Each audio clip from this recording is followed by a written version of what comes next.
Welcome back to another epic episode of Mac Music Review.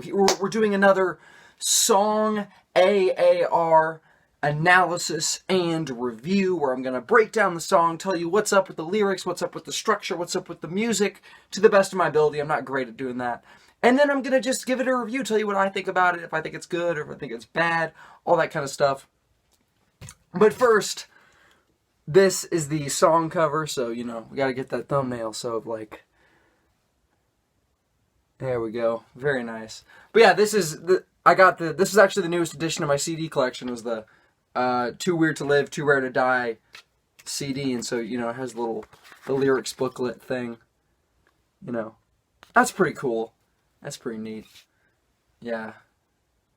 Just like Car Radio, This Is Gospel is one of the quintessential Panic at the Disco songs. It is one of their signature songs. It was popular. It was one of their most popular songs before they actually became, just like 21 Pilots, a household name, a name that gets played on pop radio stations and all over hits radio. With their album Pray for the Wicked, Panic at the Disco, it's actually not a band, it's just one guy, it's just Brendan Urie, became super mega hit with the song High Hopes, and then Hey Look Ma, I Made It. Panic at the Disco, just like 21 Pilots, were already one of the most popular names in the alternative world, especially by the time this album had come around. Really, since the beginning with their first album, they had that really popular song about the wedding on their first album that I don't care for. But yeah, and then they have this, which is one of their signature songs. It's a fan favorite, like over 100 million views on YouTube. I don't remember exactly how many views it has, but one of their most popular songs ever. And even before they were, played on pop radio and everything. The structure of this song is extremely simple. It is simply verse, pre-chorus, chorus, verse, pre-chorus, chorus, and the final chorus is extended. It's a little bit extra long. In the second chorus, he just repeats the line, the fear of falling apart, over and over again, along with a lot of ohs, a lot of those, a lot of oohs and ohs and vocalizations, and then just repeats that line over and over again on the last chorus. Interestingly, worth pointing out, the song doesn't have a bridge. Simply verse, pre-chorus, chorus, verse, pre-chorus, chorus, and the pre-chorus kind of has two parts to it, which is interesting. The first part is where he says, "This is the beat of my heart, this is the beat of my heart," and then he does like 3 lines. And what's interesting is both pre-choruses contain, "This is the beat of my heart, this is the beat of my heart." They play that at the beginning, and then the line after that is different, and then it transitions into the chorus. So both of the pre-choruses are actually, slightly different, which is interesting. As far as music goes on this song, the most important thing about this song in terms of music, the most prominent tool used is drums. There's 3 different drum beats on this album.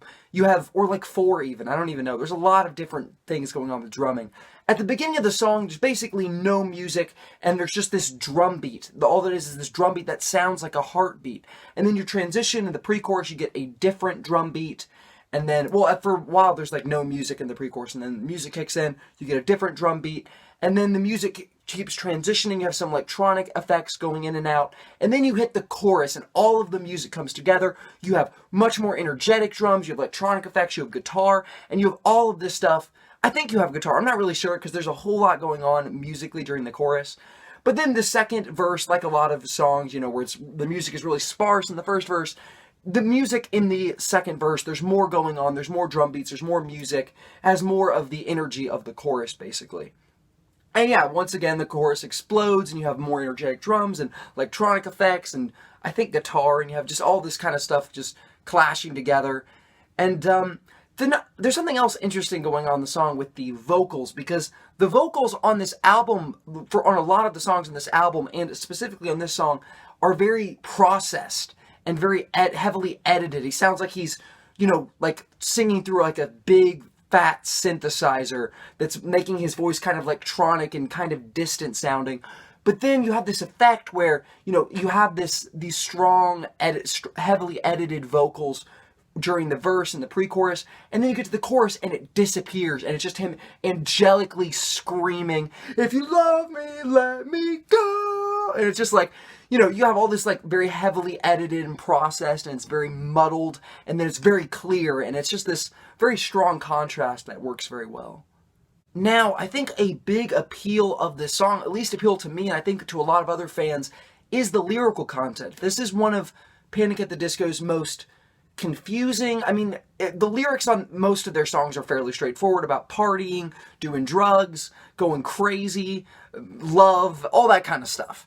But this song is just deeper, it's darker, there's a lot of stuff going on, there's layers to be peeled back in the lyrics of this song, and a lot of fans just have been theorizing on what the lyrics mean, and a lot of people have their own interpretations, but Panic at the Disco's lead singer, and they actually were a band by the time this album was made, it was the next one that was all him and then everything in the future, but this one, he says that Brendan Urie actually said that the song is about Spencer Smith, who was a previous member of the band, is about his battle with drug addiction and alcoholism.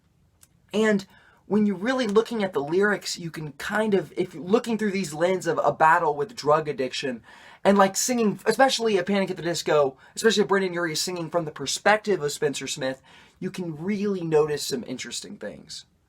In the very first verse, a lot of the lyrics are kind of cryptic. They could be up for interpretation. But the line, "This is gospel for the fallen ones." Imagine it as Spencer Smith. This could be either Spencer Smith singing about himself as one of the fallen ones, or Brendan Urie saying, hey, this is a tribute to the fallen ones, the people who are dealing with addiction, to people dealing with these things. And then, of course, you have "This is the beat of my heart" in the pre-chorus, and then you hear like the initial beat of the song, the drum beat sounds like a heartbeat. It talks about conspiring against the odds, and it's just kind of to get this kind of rousing feeling like something epic's about to happen. And then, "If you love me, let me go." This seems to be a lyric sung from the perspective of Spencer Smith, saying, if you really love me, you'll let me leave the band. Both that and maybe even "If you love me, let me go" has something to do with let me spiral down into my addiction or something like that. I mean, that's the only thing that's what it sounds like. It's just very dark, but like, let me go. Let me go on my own path, which is a bad path, but that seems to be what this could mean. And then you have the second verse, and both verses open with the line, "This is gospel." It's very effective. It's very provocative, interesting imagery. But this is gospel for the vagabonds, ne'er-do-wells, insufferable bastards. So it's like him, once again, like either Brendan Urie or Spencer Smith singing about himself, or singing about these people that struggle with addiction and saying, this is for us. Or Brendan Urie saying, this is for you guys. And then "Led away by imperfect imposters."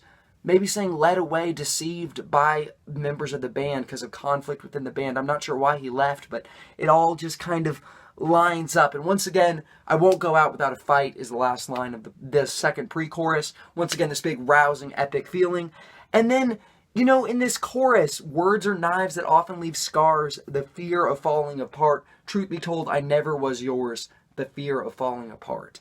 Just this feeling of just falling apart as a person, falling away from the band, saying, I never was yours, saying that they had this relationship in this band and saying, I never was yours. There's this conflict, and there's just kind of, it's just, man, there is a lot going on here, and it's just kind of, it is a hard-hitting song when you really listen to the lyrics and really think about the lyrics. With that being said, I feel like the song is not the best. I feel like, I mean, musically, I think the song does work very well, but I think it's not a song, once again, like car radio, it's not something that I like to have on repeat, specifically because the song is pretty repetitive, and mostly because I think the ending to the song is pretty weak. Just from a, like, listening to it over and over again perspective, because I've heard this song a million times, and just the way the song ends with, like, no outro, there's nothing different going on musically or lyrically, it's literally just repeating the same line, and the second chorus just drags. The song ends by literally just extending that chorus, and to me it just feels like a lazy way to end the song, kind of an unsatisfying way to end the song. I can see why they would do it to kind of give it more punch, but for me that makes it fall a little bit flat. Besides that, this is possibly the best Panic at the Disco song, easily one of their best songs, if not their best lyrically. Musically, it's good. Vocally, it's good. The vocal effects, the way they use them are very good and very effective. It is a great song. It's great. It's not amazing, but I would say that it is great. What is your favorite Panic at the Disco song? What's your favorite Panic at the Disco album? Next, we're going to be looking at the song Sleepyhead by Passion Pit. Once again, all of these songs have a theme. I'm talking about the signature songs these bands had before they were popular. That has been the theme of this. Car Radio, and then, but I mean, before they were like really popular. Because, you know, Twin Pods got really popular after Car Radio.